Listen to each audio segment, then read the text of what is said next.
말씀은 로마서 14장입니다. 믿음이 연약한 자를 너희가 받되 그의 의견을 비판하지 말라. 어떤 사람은 모든 것을 먹을 만한 믿음이 있고 믿음이 연약한 자는 채소만 먹느니라. 먹는 자는 먹지 않는 자를 업신여기지 말고 먹지 않는 자는 먹는 자를 비판하지 말라. 이는 하나님이 그를 받으셨음이라. 믿음이 연약한 자에 대해서 우리가 그의 의견을 비판하지 말라라고 이야기합니다. 아빠가 예전에 그런 일이 있었어요. 예수원이라고 태백에 있는 그곳에 갔었을 때 일인데요. 그래서 모든 일정을 다 마치고 이제 올라오는 기차 안이었어요. 내려갈 때는 서로 다 서먹하고 알지 못하니까 대화를 나누지 않다가 올라가는 길에서는 서로 간에 깊은 대화들을 많이 나눴었는데 그 중에 한 자매가 이런 얘기를 했어요. 자기는 성경이 잘 믿어지지 않더래요.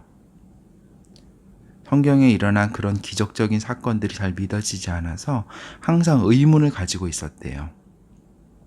근데 그 의문을 교회에 있는 자신의 선배나 청년부 선배나 아니면 집사님이나 이런 목회자분들에게 그거를 물어보면 그것에 대해서 대답을 해주거나 그 질문에 대해서 질문을 가진 것에 대해서 어떤 피드백을 주기보다는 너 시험에 들었어. 너 그런 거 믿음 없는 행동이야 라고 비판하고 정죄했다라는 거죠. 그래서 이 자매는 그것이 너무 힘들고 고통스러워서 한동안 신앙에서 떠나 있었다는 얘기까지 했었어요. 아빠도 그 얘기를 들으면서 마음이 많이 아팠어요.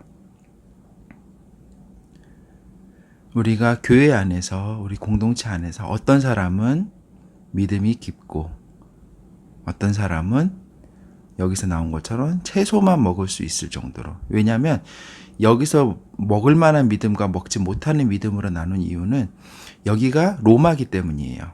여기서 나오는 시중에서 유통되는 모든 고기는 다 우상신에게 제물로 바쳐졌던 그런 고기예요.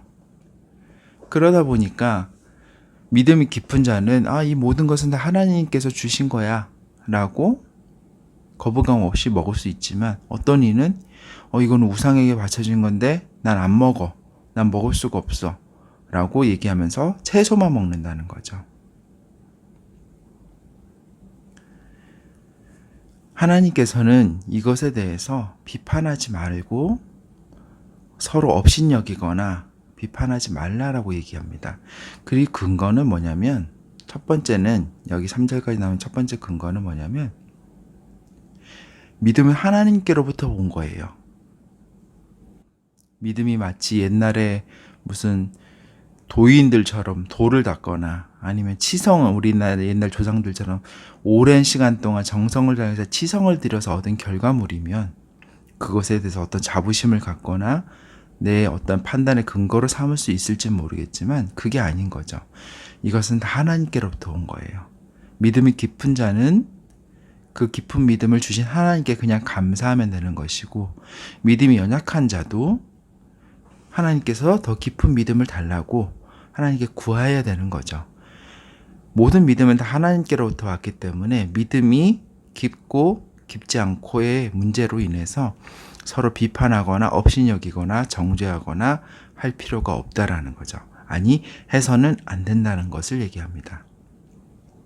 또 하나의 근거를 밑에서 찾아볼 수가 있는데요. 남의 하인을 비판하는 너는 누구냐? 그가 서 있는 것이나 넘어지는 것이 자기 주인에게 있음에 그가 세움을 받으리니 이는 그를 세우시는 권능이 주께 있음이라. 그리고 또 하나의 근거는 뭐냐면 우리는 모두 다 하나님께 속해 있어요. 즉 우리가 그 어떤 사람을 정죄한다는 것은 그 사람이 속해 있는 하나님을 정죄한다는 것과 마찬가지고 우리에겐 당연히 그런 권한이 없습니다. 우리가 하나님을 경외하고 하나님을 두려워하며 하나님을 하나님 되게 높인다면 자연스럽게 우리가 믿음이 우리 공동체 안에서 믿음이 깊고 깊지 않은 사람들 모두에게 대해서 그걸로 인한 어떤 판단하거나 정죄하는 일은 없어질 것입니다. 어떤 사람은 이 날을 전날보다 낮게 여기고 어떤 사람은 모든 날을 같게 여기나니 각각 자기 마음으로 확정할지니라. 나를 중히 여기는 자도 주를 위하여 중히 여기고 먹는 자도 주를 위하여 먹으니 이는 하나님께 감사하며 먹지 않는 자도 주를 위하여 먹지 아니하며 하나님께 감사하느니라. 우리 중에 누구든지 자기를 위하여 사는 자가 없고 자기를 위하여 죽는 자도 없도다. 우리가 살아도 주를 위하여 살고 죽어도 주를 위하여 죽나니 그러므로 사나 죽으나 우리가 주의 것이로다. 즉 우리가 믿음이 깊고 옅고의 문제가 아닌 거죠. 우리가 어떤 것을 위하여서 사느냐가 중요한 겁니다.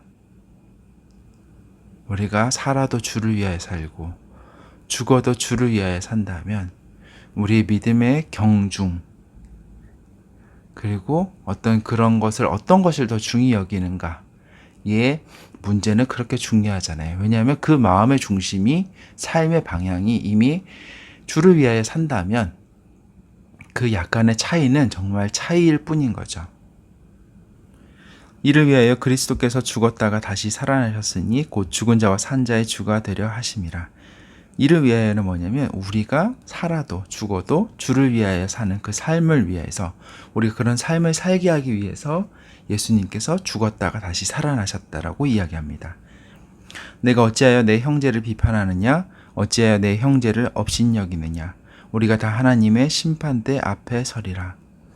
기록되었으되 주께서 이르시되 내가 살아노니 모든 무릎이 내게 꿇을 것이요 모든 혀가 하나님께 자백하리라 하였느니라. 여기서 내가 살아노니는 예수님을 얘기하는 것 같아요. 장차 예수님께서 다시 오셨을 때 모든 무릎이 그러니까 마지막 때 심판날에 모두 다 하나님과 예수님의 그 권위 아래 권세 아래 굴복하고 우리의 모든 죄를 하나님의 그 심판대에서 자백하리라 다 드러낸다는 거죠. 이러므로 우리 각 사람이 자기의 일을 하나님께 직고하리라. 직고한다는 것은 직접 말을 한다는 거죠. 직접 보고한다. 그런즉 우리가 다시는 서로 비판하지 말고 도리어 부딪힐 것이나 거칠 것은 형제 앞에 두지 아니하도록 주의하라.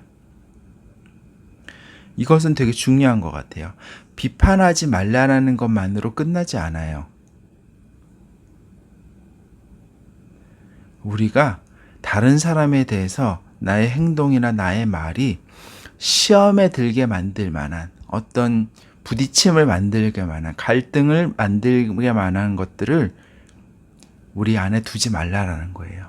그만큼 나의 행동과 나의 말을 조심하고 경계하라는 거죠. 내가 주 예수 안에서 알고 확신하노니 무엇이든지 스스로 속된 것이 없으되 다만 속되게 여기는 그 사람에게는 속되니라. 만일 음식으로 말미암아 내 형제가 근심하게 되면 이는 내가 사랑으로 행하지 아니함이라. 그리스도께서 대신하여 죽으신 형제를 내 음식으로 망하게 하지 말라. 이 표현은 되게 중요한 것 같아요. 왜 그러냐면 여기는 이제 음식으로 말미암아 형제가 근심하게 되었다라고 얘기하는데 이게 뭐냐면 누가 비판한 거예요. 너 이런 거 먹으면 안 돼.